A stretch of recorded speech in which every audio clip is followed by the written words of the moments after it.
Vince Carter se što se timova tiče pred kraj karijere zaustavio na nekoliko stanica, ali ako ih počnete nabrajati, Phoenix će vam najverovatnije promaći iz sećanja. Nakon gubitka finala 2009. Orlando Magic su bili željni da ponove to putovanje, pa nakon što su tog leta doveli Cartera, njihova su očekivanja još više porasla. Ipak, Vince se nije baš uklopio pored Howarda i ostatka Magicovog sistema, jer je beležio najgorih prosječnih u karijeri 16,5 poena tokom osnovnog dela sezone, koji su u play-offu čak pali na 15,5, gde su u finalu konferencije u 6 mečeva izgubili od Boston Celticsa. Nakon razočaravajućeg toka događaja sljedeće sezone i nakon samo 22 utakmice u njoj, Carter je bio tradovan u Phoenix Sunse. Bio je starter u 41 od 51 utakmice u dresu Sunsa, u kojima je zabeležio još veći pad, 13,5 poena po meču. Tim koji je bio prepun veterana, kao što su on sam, 36-godišnji Steve Nash i čak još stariji Grant Hill od 38,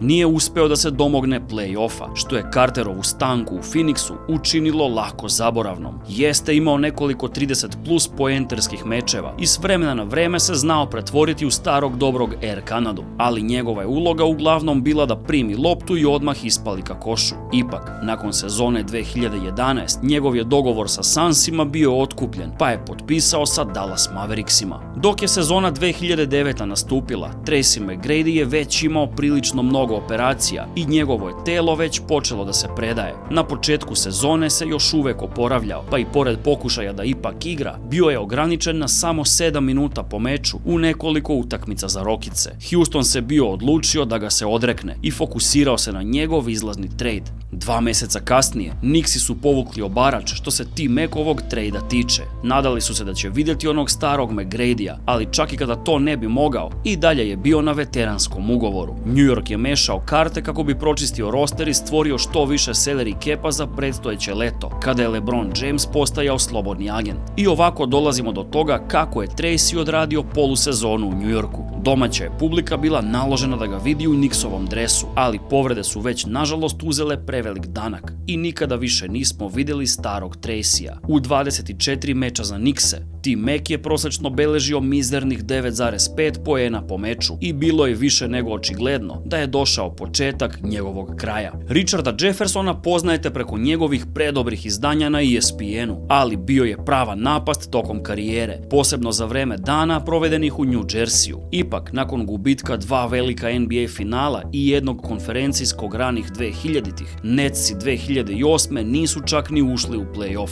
pa bilo je vreme da Jefferson krene dalje. Milwaukee Bucksi su se pojavili kao tragači upravo za njim, jer im je bilo potrebno solidno krilo koje bi igralo pored Michaela Reda i Andrewa Boguta. Richard je nastavio da radi svoj uobičajeni posao. To je značilo mnogo trčanja, odbrane i naravno njegovog potpisa, jednoručnog zakucavanja. 7 je puta probio granicu od 30 poena i sezonu 2008-2009 završio sa stilom. Prosječnih 19,5 poena po meču, 4,5 skokova i 2,5 asistencije. Ali Bucksini za tren nisu bili ni blizu play-offa, jer je Bogut zbog povreda propustio baš veliki deo sezone. Na leto 2009.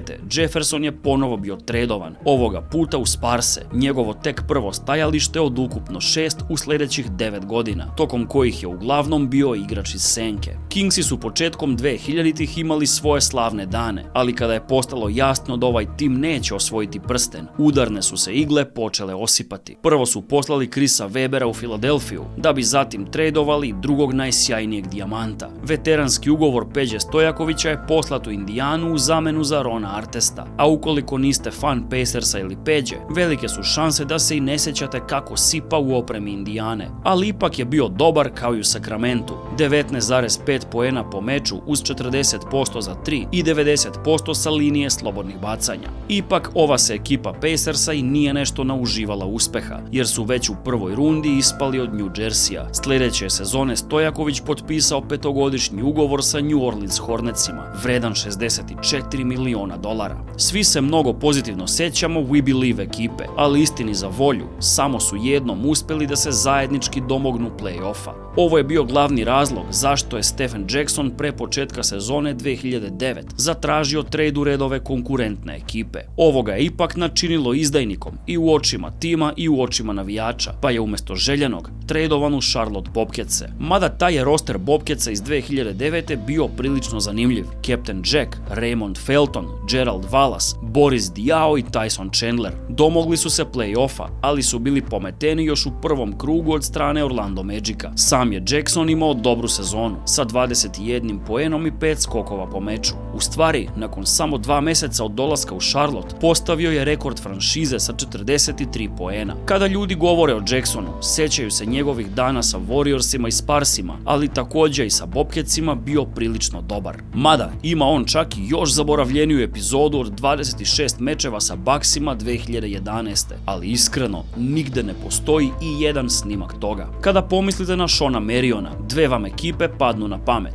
Phoenix i Dallas. Možda ćete se čak i setiti da je pred sam kraj karijere bio i LeBronov saigrač u Clevelandu, ali iznenađujuće, stigao je da u međuvremenu igra za još 2 tima. Matrix je u stvari bio deo dogovora koji je u februaru 2008. Shaka iz Majamija doveo u Arizonu. Te je sezone odigrao samo 16 mečeva i ipak beležio double-double u proseku. Međutim, Heat je završio sezonu kao najgori u ligi. Sljedeće se godine Marion pobrinuo da ga navijači Heata upamte po nečemu, kada je dobio pas od Dwayna Wadea i na sekund do kraja doneo Miami u pobedu čudovišnim zakucavanjem. Pre isteka trade roka 2009. Sean je ponovo tradovan za O'Neala, ali ovoga puta za Jermaina i to u Toronto Raptorse. Ostatak je sezone odigrao u Kanadi i čak je stigao da sve upali kada je dobio loptu u tranziciji i uništio Dannyja Grangera ovim divljim zakucavanjem. Kako god, Toronto je bio predvođen klincima Boshom i Bargnanijem, pa kao i u Majamiju, očekivanja nisu bila prevelika što se bliske budućnosti ticalo. Matrix se ponovo pripremao da krene na put. Na sreću, zvali su Mavericksi i dobili njegov potpis, gde je našao svoje mesto i bio jedan od ključeva junačke šampionske borbe 2011. Da se pre 10-15 godina povela priča o klač igračima, Hedo Turkoglu se nalazio na samom vrhu sa najboljima od njih. Imamo bezbroj primjera kako u dresu Magica rešava utakmice teškim potezima. Ali šta ako vam kažem da je Turkoglu igrao i za Raptorse i Sunse? Imate li to negde u memoriji? Istog leta kada je Orlando potpisao Cartera, odrekli su se Heada, koji je od Toronta dobio 5-godišnji ugovor od $50 miliona.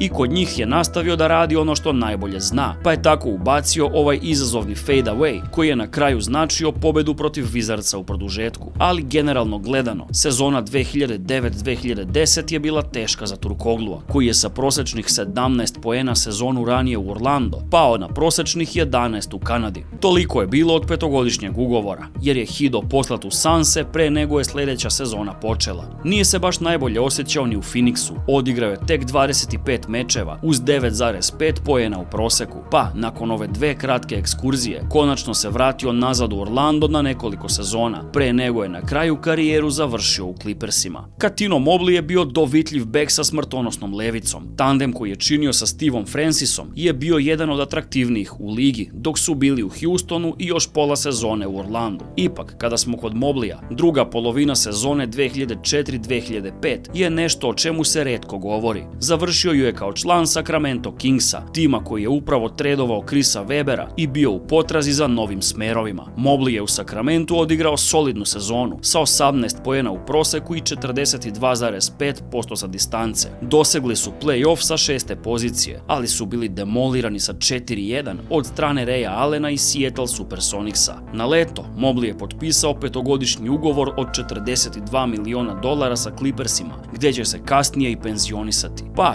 ljudi, upravo ovdje ulećete vi. Recite mi u komentarima koje sam to igrače iz zaboravljene sezone i sam uspeo zaboraviti. Čujemo se u sljedećem videu.